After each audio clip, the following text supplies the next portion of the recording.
మీరు బయటకు చూస్తే సాధారణ వ్యక్తిలా కనిపించవచ్చు, కాని ఒక సత్యం మీ జీవితాన్ని పూర్తిగా మార్చేస్తుంది. మీరు పుట్టుకతోనే ఒక ప్రవక్త అయ్యి ఉండవచ్చు. ఇది ప్రతి విశ్వాసికి ఉన్న ప్రవచన వరం గురించి కాదు. ఇది దేవుడు గర్భంలోనే ఎంపిక చేసి ప్రత్యేకంగా నియమించిన పిలుపు గురించి. యిర్మీయా 1:5. నేను నిన్ను గర్భంలో ఏర్పరచక మునుపే నిన్ను తెలిసికొన్నాను. నీవు జన్మించక మునుపే నిన్ను పరిశుద్ధపరచి జనములకు ప్రవక్తగా నియమించితిని. అంటే అందరూ కాదు, కొందరు మాత్రమే ఈ పిలుపు కోసం పుట్టారు. ఈ రోజుల్లో చాలామంది నేను ప్రవక్తను అంటున్నారు.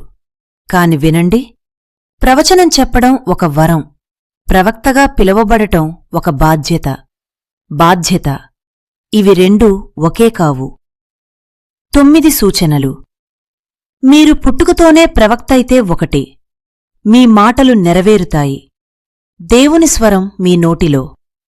ప్రవక్త మాట్లాడినప్పుడు అది మనిషి మాట కాదు, అది దేవుని ప్రకటన. 1 శామ్యూయల్ 3:19. సమూయేలు చిన్నవాడు, ఎవరూ అతన్ని పెద్దగా పట్టించుకోలేదు. కాని ఒకరోజు దేవుడు అతనితో మాట్లాడటం మొదలుపెట్టాడు. తర్వాత ఏమైంది తెలుసా? ఇశ్రాయేలు మొత్తం తెలుసుకుంది, ఈ వాడి నోటిలో దేవుని మాట ఉంది. ఎందుకు? అతను మాట్లాడినది ఒక్కటి కూడా ఫెయిల్ కాలేదు. ఆత్మీయ అర్థం. మీరు కోపంలో మాట్లాడినా, జోగ్గా మాట్లాడినా అది కూడా జరిగిపోతే జాగ్రత్త, దేవుడు మీ నోటిని ఉపయోగిస్తున్నాడు. 2. ఒంటరితనం. దేవుడు నిన్ను దాచే స్థలం.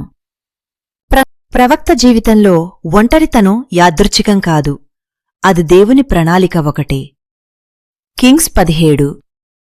ఎలీయా గొప్ప ప్రవక్త, కాని దేవుడతన్ని ఎక్కడికి పంపాడు?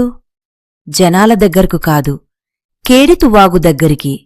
అక్కడ ఎవ్వరూ లేరు, మాట్లాడడానికి ఎవరూ లేరు. దేవుడు మాత్రమే. కాకులు వచ్చి ఆహారం పెట్టాయి. ఆత్మీయార్థం. దేవుడు నిన్ను దాచినప్పుడు అది తిరస్కారం కాదు, అది ఇలా చెబుతోంది, నేను నిన్ను ప్రపంచానికి చూపించే ముందు నిన్ను నా దగ్గర తయారుచేస్తున్నాను. 3. చిన్నప్పటినుంచే గ్రహణశక్తి. దేవుడు ముందుగానే ప్రారంభిస్తాడు. 1 శామ్యూయల్ 3. సమూయేలు రాత్రి పడుకున్నాడు. హఠాత్తుగా ఒక స్వరం, సమూయేలా, సమూయేలా. అతను ఎలీ దగ్గరకు పరుగెత్తాడు. మీరు పిలిచారా? అన్నాడు. 3 సార్లు ఇలా జరిగింది. చివరికి ఎలీ అర్థం చేసుకున్నాడు, దేవుడు పిలుస్తున్నాడు. ఆత్మీయార్థం. మీరు చిన్నప్పటినుంచే ఏదో ప్రత్యేకంగా అనిపిస్తే అది యాదృచ్ఛికం కాదు, అది పిలుపు ప్రారంభం. 4. కలలలు మరియు దర్శనాలు. దేవుని రహస్య కమ్యూనికేషన్. జెనసిస్ 37. యోసేపు ఒక కల చూశాడు. అతని అన్నలు అతనికి నమస్కరిస్తున్నారు. అతను చెప్పినప్పుడు వాళ్లు నవ్వారు, ద్వేషించారు. కాని సంవత్సరాల తర్వాత అదే జరిగింది. అతను ఈజిప్టు పాలకుడయ్యాడు. ఆత్మీయార్థం. దేవుడు ముందుగానే చూపిస్తాడు, కాని అది వెంటనే జరగదు. మీరు చూసిన దర్శనం మీ భవిష్యత్తు యొక్క ప్రివ్యూ. 5. సత్యం కోసం అగ్ని. నిశ్శబ్దంగా ఉండలేని హృదయం సత్యం కోసం ఆరాటపడుతుంది. 1 కింగ్స్ 18:450. బయలు ప్రవక్తలు ఒకవైపు, ఒక ఎలీయా ఒకవైపు. అందరూ చూసేలా ఎలీయా ఇలా అన్నాడు, నిజమైన దేవుడు ఎవరో చూద్దాం. బాలు. ప్రవక్తలు కేకలు వేశారు, ఏమీ జరగలేదు. ఎలీయా ప్రార్థించాడు, అగ్ని స్వర్గం నుండి పడింది. ఆత్మీయ అర్థం. నిజమైన ప్రవక్త జనాన్ని ఫాలో చేయడు, దేవుని ఫాలో అవుతాడు. 6. వివేచన. లోపల ఉన్నది కనిపించడం. 2. కింగ్స్ 5. గేహజీ గోప్యంగా డబ్బు తీసుకున్నాడు. ఎవరూ చూడలేదు కాని ఎలీషా ఏమన్నాడు? నువ్వు ఎక్కడికి వెళ్ళావో నాకు తెలుసు. ఆత్మీయ అర్థం. మనుషులు దాచినా దేవుడు చూపిస్తాడు. ఇది గర్వం కోసం కాదు, రక్షణ కోసం. 7. అర్థం కాని జీవితం. ఒంటరిగా ఉన్నా దేవునితో ఉన్నావు. జెరెమాయా 20. యిర్మీయా, దేవుని మాట చెప్పాడు. ప్రజలు ఏమి చేశారు?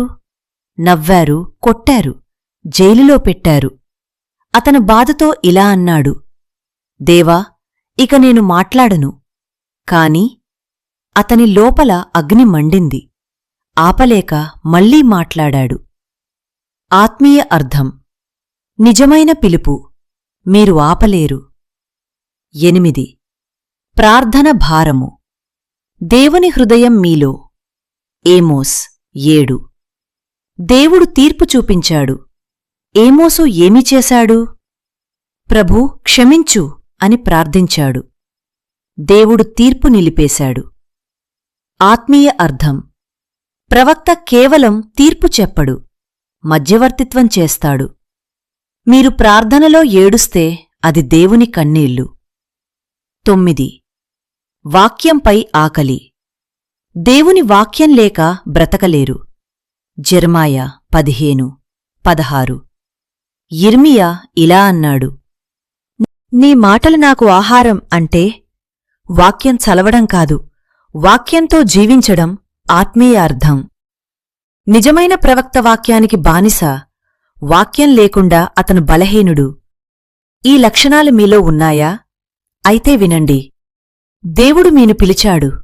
మీ జీవితానికి ఒక గమ్యం ఉంది కాని ఇది గౌరవం కాదు, ఇది బాధ్యత. ఇది పేరు కాదు, ఇది త్యాగం. మీరు సిద్ధంగా ఉన్నారా? దేవుని కోసం నిలబడటానికి సిద్ధమా?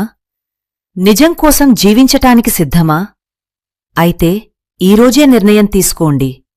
ప్రభూ, నన్ను ఉపయోగించు.